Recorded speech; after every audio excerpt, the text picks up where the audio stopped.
கொண்டாடும் விளக்கீடு காணாதே ஆதரு சோலை கபாலீச்சரம் அமர்ந்தான் ஆதிரை நாள் காணாதே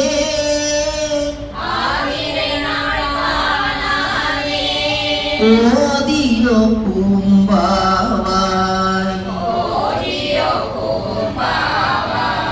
மை பூசும் கண்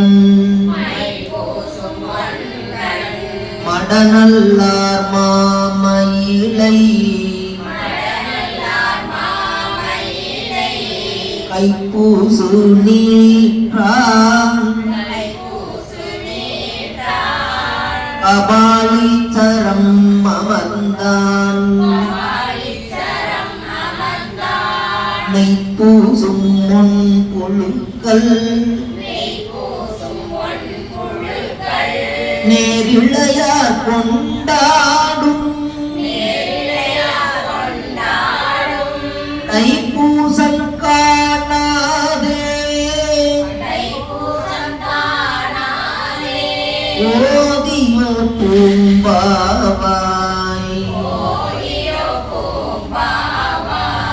மடலாந்த தெங்கின் மயிலையார் மாசி கடலாட்டு கண்டான் கபாலீச்சரம் அமர்ந்தான் அடலா நேரூரும்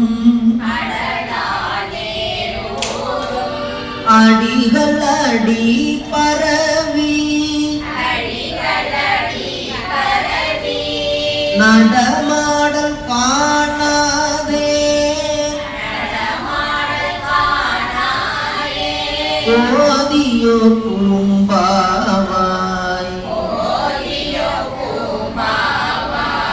அடிகுளா வீதி மடநல்லார் மாமயிலை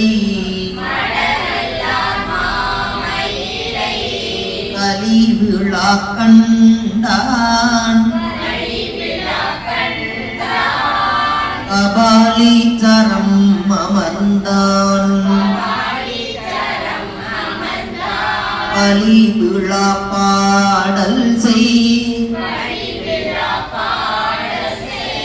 பங்குனி உத்திர நாள் பங்குனி உத்திர நாள் ஒளி விழா காணாதே ஓதியோ பூம்பாவாய்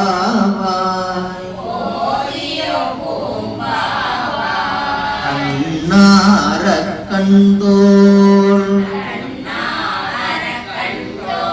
சாய்த்துகந்த தாளினான் கண்ணார் மயிலை கபாலீச்சரம் அமர்ந்தான் அன்னார் பதினன் கணங்கள் தம் அட்டமினால் கண்ணார காணாதே ஓதியோ பூம்பாவாய் ராமரை மலர் மேல் நான்முகனும் நாரணனும் உற்றாங்கு உணர்கிலா மூர்த்தி திருவடியை கற்றார்கள் ஏத்தும் கபாலீச்சரம் அமர்ந்தான் ஒற்றாப்பு காணாதே ஓதியோ பூம்பாவாய் குறிஞ்சாய வாழ்க்கை அமனுடையை போர்க்கும்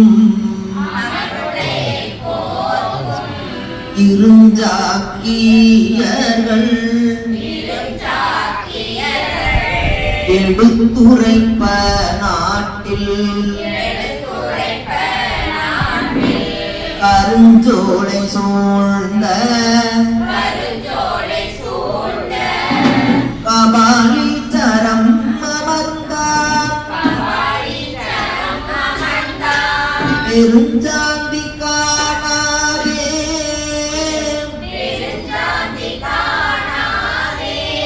ஓதியோ பூம்பாவாய் காணம சோலை கபாலீச்சரம் அமர்ந்தான் நமர் பூம்பாவை பாட்டாக செந்தமிழான்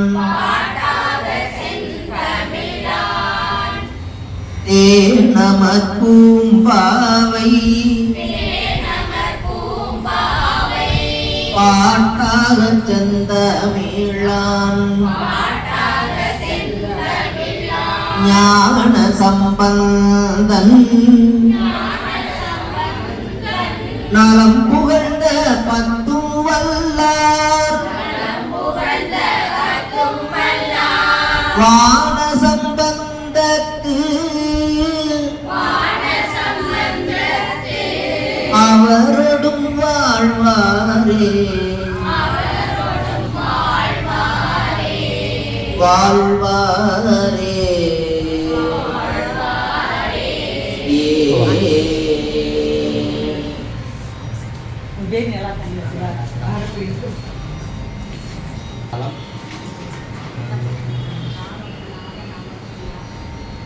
என் கூட சேர்ந்தே எல்லாரும் ஒரு போல அப்படியே ஒரு சேர்ந்து எங்கெங்க பதம் பிரிச்சு விட்டீங்களா பாடுறப்போ அதை பிரிச்சது போல அப்படியே பாட வேண்டியது.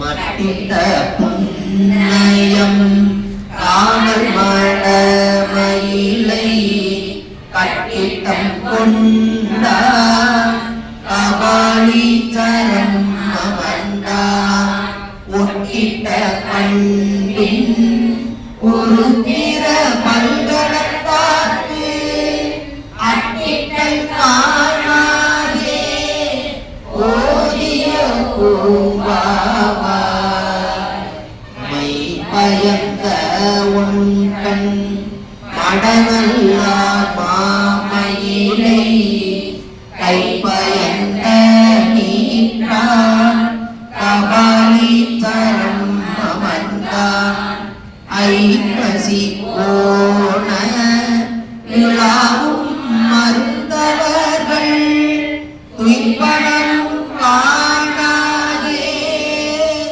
ஓதியோ பூம்பாவாய் வளைக்கை மடநல்லார் மாமயிலை வன்மருகில் துளக்கில் கபாலி சரத்தான் தொல்கார்த்திகை நாள் கலக்கேந்தின முளையா கையலா கொண்டாடும் விளக்கீடு காணாதே ஓதியோ பூம்பாவாய் உதிரை வேலை உலாவும் உயர்மயிலை ஊதரு வேல் வல்லார் குற்றங்கள் சேரிதனில் காணல் மடமயிலை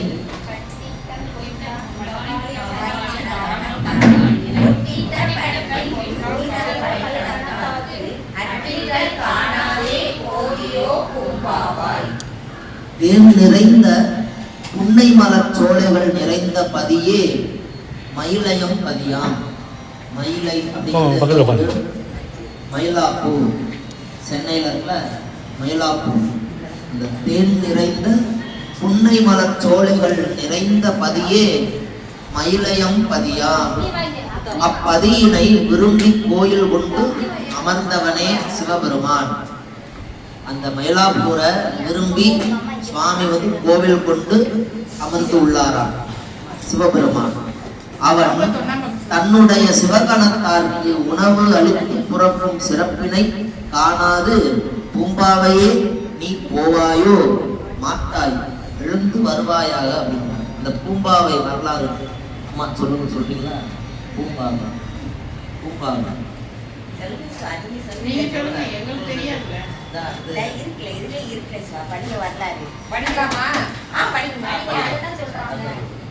வரலாறு. திரு மயிலாப்பூரில் வணிகர் குலத்தில் எல்லைய வரலாறு. திரு மயிலாப்பூரில் வணிகர் குலத்தில் எல்லையில் செல்வம் உடையவராய் வணிகர் குலத்தில் சிவநேசம் என்னும் அடியார் ஒருவர் வாழ்ந்து வந்தார். அவருக்கு மனப்பருவம் எய்திய நிலையில் பூம்பாவை என்னும் ஒரு மகள் இருந்தார். என்னையும் என் மகளையும் என் செல்வத்தையும் திருஞான சம்பந்தருக்கே உடமையாக்கினேன் என்ற நிலையில் வாழ்ந்திருந்த சிவநேசரின் மகள் பூஞ்சோலையில் மலர் பறிக்க சென்ற பொழுது பாம்பு தீண்டி இறந்தார். சிவநேசர் மிகவும் வருந்தியவராய் அந்த பெண்ணை உயிருடன் ஒப்புவிக்கும் புண்ணியம் அமையவில்லை. ஆயினும் அவள் உடலை தகனம் செய்து எலும்பையும் சாம்பலையும் ஒரு மட்குடத்தில் இட்டு அதையேனும் ஒப்புவிப்போம் என்று பேணி வந்தார். திரு ஞான சம்பந்தர் மயிலாப்பூருக்கு எழுந்தருளி வழிபாடு ஆற்றி சிவநேசரை அழைத்து அவர் மகளின் எண்பு நிறைந்த குடத்தினை எடுத்து வரச் செய்து அந்த குடத்தை இறைவன் திருமுன்னே வைக்க செய்து மண்ணில் பிறந்தார் பெரும் பயன் மதிசூடும் அண்ணலார் அடியார்தமை அமுது செய்வித்தல் என்பது உண்மையாகும். உலகவர் முன் இந்த பூம்பாவை உயிர் பெற்று எழுந்து வருவாளாக என கூறி இறைவனை வேண்டி பூம்பாவை திருப்பதிகமாகிய மட்டிட்ட புன்னை என திருப்பதிகம் தொடங்கிய 10வது பாடல் பாடிய அளவில் செந்தாமரையில் வீற்றிருக்கும் திருமகள் போல அந்த பெண் உலகவர் வியக்க உயிர் பெற்று குடம் உடைய வெளிப்பட்டு திரு ஞான சம்பந்தரின் திருவடிகளில் வீழ்ந்து வணங்கினார். திரு ஞான சம்பந்தர் திருப்பதிகத்தின் 11வது பாடலை பாடி நிறைவு செய்தார்.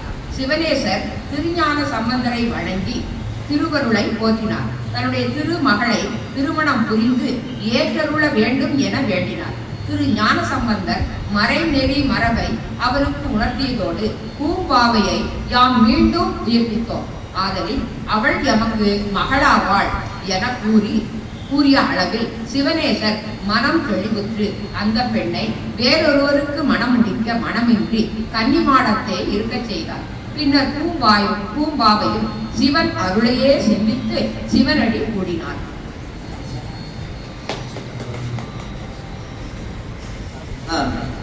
பூம்பாவை சிவநேசர் அவருடைய மகள் பூம்பாவை ஞானசம்பந்த பெருமானுக்காக தனது மகள் தனது செல்வம் எல்லாமே ஞானசம்பந்தருக்கு தான் அப்படின்னு வாழ்ந்து வர்றார். யாரு? சிவநேசர் அடியார்.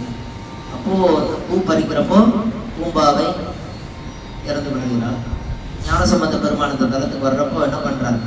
பூம்பாவை தான் இல்லை, அவள் அந்த தகனம் பண்ண அந்த எலும்பு சாம்பல் அதெல்லாம் பத்திரப்படுத்தி ஒரு மண் அவளை மூலயத்துல வச்சிருக்கிறார். ஞானசம்பந்த பெருமான் அங்க வர்றப்போ இதை காட்டுறார். அப்போ ஞானசம்பந்த பெருமான் பாடுறார், ஒவ்வொரு விழா நடக்கிறத பத்தி பாடுறார். இதெல்லாம் பார்க்காம போயிட்டியே, இதெல்லாம் பார்க்காம போயிட்டியே அப்படின்னு பாடுறார். என்ன பாருங்க, ஐப்பசி மாதம் ஓண விழாவும், அடுத்து கார்த்திகை அந்த திருவிளக்கு ஏற்றுவாங்க பாருங்க, திருக்கார்த்திகை அந்த விழா, மார்கழி மாதத்துல திருவாதிரை விழா, அடுத்து தைப்பூசம், தை மாதத்துல தைப்பூசம் காணாம போயிட்டே பூம்பாவாய். மாசி கடலாட்டு வைபவம் நடக்கும். மாசி மாதம் கபாலீஸ்வரர் ரிஷப வாகனத்துல அந்த கடலுக்கு போவார், மயிலையில கடலுக்கு போவார். அந்த விழா காணாம போயிட்டே பூம்பாவாய். பங்குனி உத்திர நாள், பங்குனி உத்திரம் ரொம்ப விசேஷமா நடக்கும். இந்த விழாவா பார்க்காம போயிட்டே பூம்பாவாய் அப்படின்னு பாடிக்கிட்டே வர்றப்ப 10வது பாடல்ல தான் பெருஞ்சாதி காணாதே போதியோ பூம்பாவாய் பாடுறாங்க. அறிவுரைப்படி இந்த பதிகத்தை ஓதி திரு வெண்காடு அடைந்து வழிபாடு செய்தனர். இதன் பயனாகவே சந்தான புரவர்களில் முதன்மை ஆனவரான மெய்கண்டார் என்ற ஞானியை மகனாக பெற்றார்கள்.